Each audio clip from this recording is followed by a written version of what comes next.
This is Jacqueline Wilson. Welcome to the First Thought Podcast. We strive to create the perfect podcast to help build stronger communities.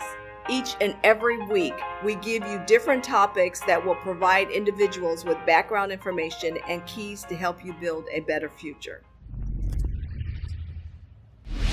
Today on episode 8 of the First Thought Podcast, we will discuss the subject of feminism. Feminism is the advocacy of women's rights based on equality of the sexes. This topic is very important, and I want it to bring enlightenment and empowerment to all. Feminism is greatly underlooked in our communities, and it is falsely conceived to be this notion that women are superior to men. I want today's podcast to raise awareness of this issue. Under no circumstances should anyone have to endure unequal treatment. In order to accomplish this, we must first identify the cause. Sometimes men have experiences with the opposite sex that engender misconceptions about women, which prompt them to deem them as inferior. At times, these behaviors are obvious and recognizable, whereas in other cases, they can be subtle and unexpected. Being treated as less equal can be harmful to your physical and mental well-being. There is also the idea that women should not occupy positions of authority. For example, some believe that Hillary Clinton should not have run for president because the image of an emotional female leader would weaken our nation. Through a feminist mindset, we can defeat these preconceptions that would have otherwise led to harmful decision-making. This is why the topic of today's podcast will focus on life and thinking about feminism. So stay tuned as I share my experience and thoughts on today's topic. We discussed what today's topic will be, and now it's time to ask the First Lady. This is the part of the show where I give you all an inside look of my life dealing with different subjects. By answering questions, I will give my take on feminism, hoping to reduce misconceptions. So one question is, how is feminism promoted in your work or school environment? I'm not sure I quite understand the question because I'm not sure if the proper word is promoted. I think that the work environment that I'm currently in definitely allows for women to be in high-powered positions, to have leading roles. As you see, I run an organization to help homeless students on campus. That didn't happen by accident. That's because things are in place to allow for women to move up the ladder, to also be in high-powered positions, and to get equal pay and equal treatment. So I feel that this environment, quite frankly, is very good.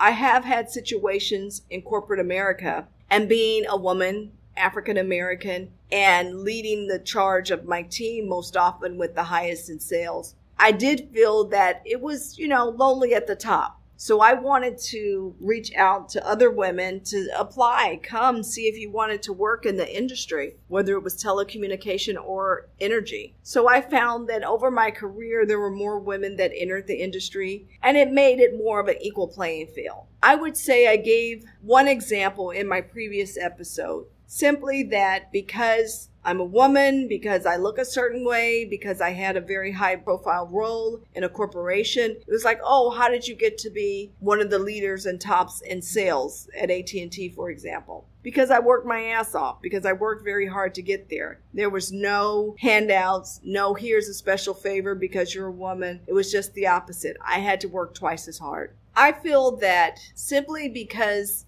women want equal pay, equal rights, and to be able to move up the corporate ladder or the supply chain, either way, to be able to take care of their families and to have a balanced life. I don't think that should be viewed as negative. I think it should be looked at as, wow, that's a woman that really wants to work hard and gain success as her counterparts that are male. So I think that, allowing that to happen and having more women in different positions is always beneficial. Now, it's time for the beauty tip of the week. Our weekly beauty tips are designed to add value to your appearance. This week's beauty tip will be about caring for your nails.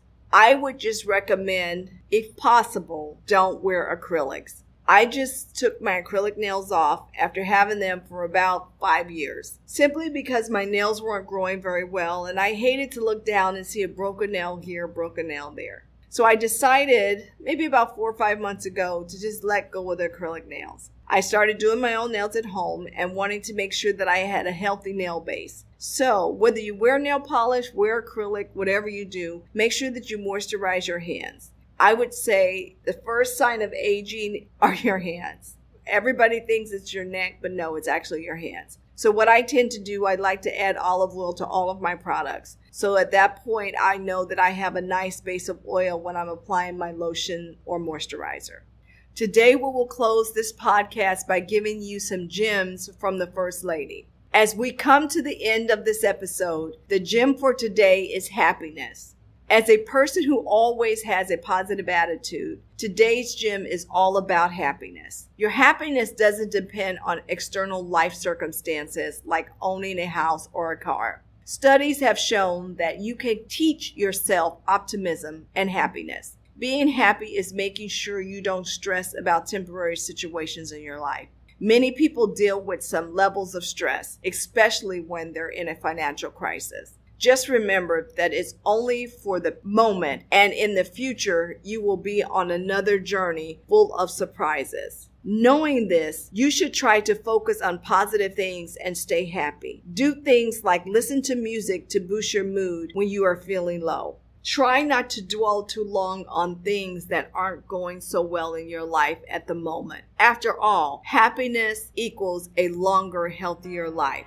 As we bring today's podcast to a close, I would like to thank all my staff for making the program possible and all the listeners for tuning in. I love you all, and I hope you've enjoyed today's topic. Please, please, please rate the podcast positively, and don't forget to subscribe. Also, send me questions to answer on the show. Please feel free to contact me via email at jacquelinewilson@wayne.edu. See you next time here on the First Thought Podcast.